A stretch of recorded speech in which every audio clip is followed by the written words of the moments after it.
Indie Stone has just dropped build 42.5 of Project Zomboid, and while it's mostly bug fixes from the previous version, we've got some new content, balance tweaks, and of course, some classic dev blunders. So let's get right into it.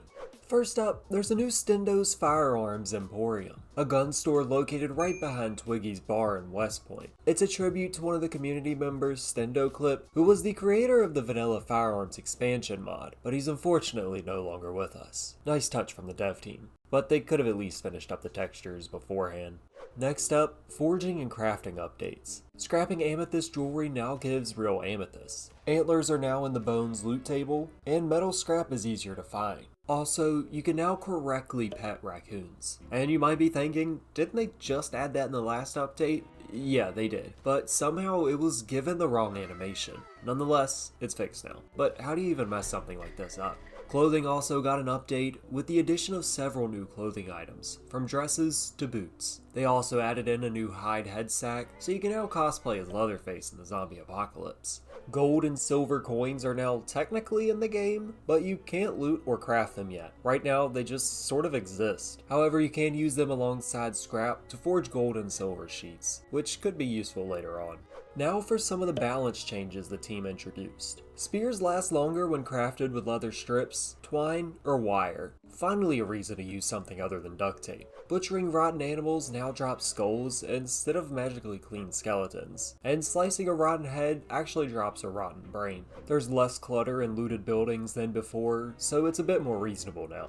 They fixed ranged weapons, where the bullet drop off was split between multiple targets, meaning guns should feel a bit more effective now. Meat patties have more calories now, and seasoning salt can be replaced as regular salt in baking. A little bit more variation in the cooking.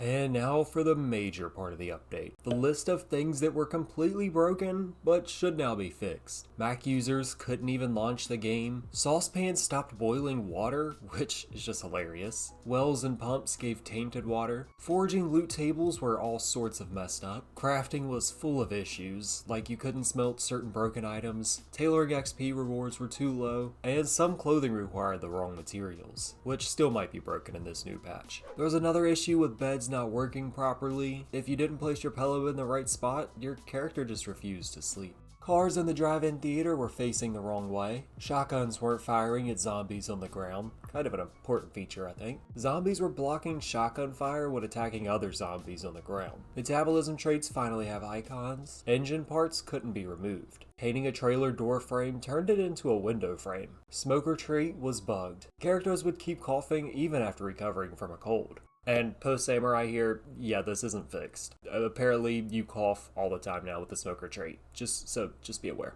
Barricades weren't working correctly with bullets. Brick walls had an extra corner piece that shouldn't have existed. Metal fences had collision issues. You couldn't build windows. Seeds weren't dropping correctly from crops. And serving food was bugged. And now for the back end of things, the devs have fixed a major performance drain. Every time a Java method was called from the Lua table, the game was wasting resources for no reason. That's been optimized now, so expect things to run a bit smoother. Strength bonus and penalty constraints have also been implemented into the internal code. Are we going to be getting a full trait rework here soon? Probably not. My expectations are too high. Anyway, if you guys want to check out the full list of updates for yourself, there will be a link in the description so you can comb through the finer details. What are your guys' overall thoughts on the new patch? There were some good fixes, a couple cool additions, and more proof that the dev team keeps breaking basic game mechanics.